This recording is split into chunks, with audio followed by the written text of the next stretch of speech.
Chers, bien-aimés, fidèles qui me suivez, je vous retrouve pour la 48e vidéo que je publie au moment de ce changement d'année. Nous entrons en 2022.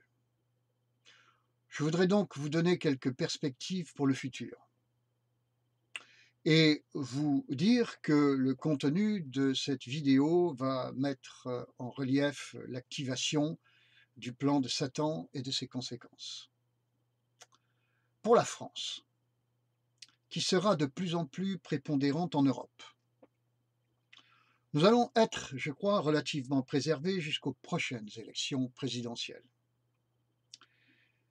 Quel que soit le résultat de ces élections, même si le président actuel sera difficile à battre, car il est l'homme d'un système occulte et mondial, après, nous allons entrer dans un emballement de ténèbres bien plus profondes encore qu'aujourd'hui.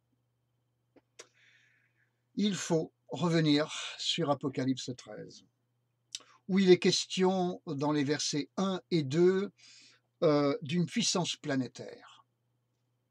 Au verset 3, d'une puissance régionale qui résurge, refait surface l'une de ses têtes qui guérit et qui séduit la terre. J'ai peur de connaître précisément quelle est cette puissance régionale. Et il va s'agir d'une puissance anti-Dieu, d'après le verset 6. D'une puissance qui va s'opposer aux chrétiens et les soumettre par la peur. Verset 7. Je dirais même qu'il va s'agir d'une révocation de la liberté et de la démocratie, qui est déjà en route. Les deux, liberté et démocratie, normalement signifiant liberté de choix, que nous n'aurons plus, qu'en gros nous n'avons déjà plus. Première conséquence, j'espère que vous tenez le coup, toujours Apocalypse 13, versets 15 à 17. Tous les réfractaires risqueront la mort. Tout le monde sera équipé d'un pass, cette marque sur la main ou sur le front. Personne ne pourra commercer sans ce pass. Ça vous parle? Deuxième conséquence, le peuple de Dieu se soumettra dans sa grande majorité comme un troupeau de moutons, n'ayant pas la force ni la lucidité pour résister, ayant trop longtemps négligé le Saint-Esprit qui seul pouvait lui donner cette force. Alors que Satan prévoit en quelque sorte un nouveau Golgotha pour le peuple de Dieu cette fois-ci, celui-ci, peuple de Dieu, aussi aveugle que naïf que les habitants de Jérusalem, lors de la crucifixion de Jésus, n'a donc pas conscience de la catastrophe vers laquelle il va. Matthieu 27, 19. Quelqu'un dont on ne parle jamais. La femme de Ponce Pilate. Elle, apparemment, puisque c'est dans le texte, ne fut pas naïve concernant la gravité de ce qui se passait au moment de la crucifixion de Jésus et ne fut pas naïve à propos de la nature jusqu'à une certaine limite de qui était, justement comme elle le dit, ce juste. Nous verrons des non-chrétiens plutôt que des chrétiens être lucides sur la lecture des événements, comme le fut la femme de Ponce Pilate à cette époque-là, dans les circonstances. J'ai l'impression que c'était elle la plus lucide.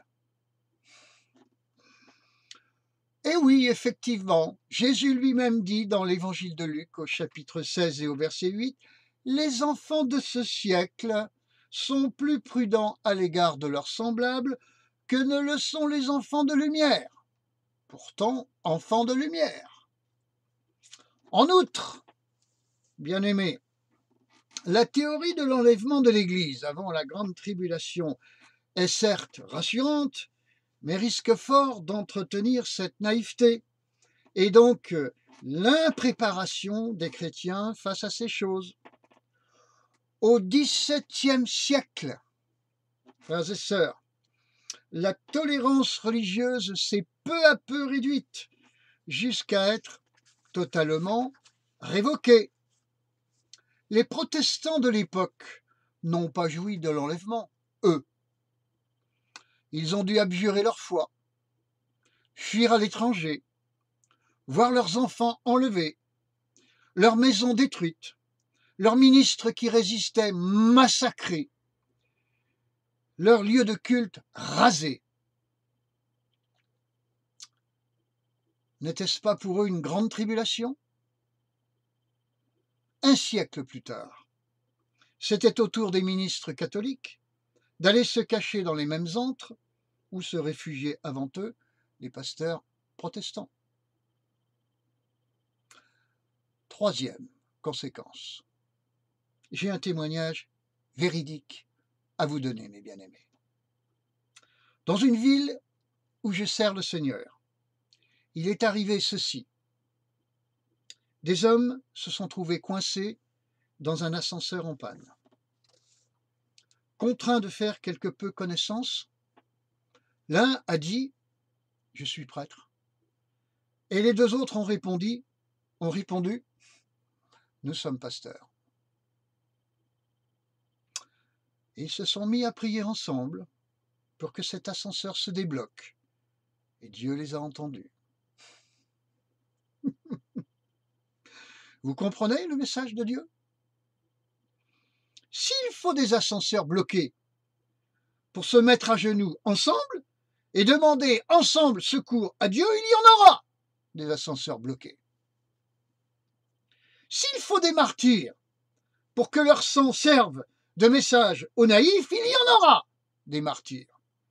D'ailleurs, ceux-ci n'ont-ils pas une cloche dans leur cœur qui teinte et les avertit de se préparer à cela? Et ils en ont une. Ce message est-il très exagéré? C'est ce que penseront certains. Mais l'Esprit de Jésus, qui l'aida à aller jusqu'au bout, celui d'Étienne, celui de Paul, celui de Pierre, celui de Jean, doit habiter vos cœurs et le mien en 2022 et après, frères et sœurs. Et en toutes circonstances, la paix surnaturelle de Dieu régnera dans les cœurs de ceux qui croient fidèlement en Jésus-Christ. Ils jouiront de la vie éternelle céleste. Amen, amen, amen. Bien-aimés, en 2022, je vous souhaite d'être remplis du Saint-Esprit, de vous inquiéter de la chose. Cette inquiétude-là est permise. Je m'inquiète d'être rempli de l'Esprit de Dieu. Saint-Esprit, je te reçois, je t'accueille. Plus de toi, plus profondément en moi.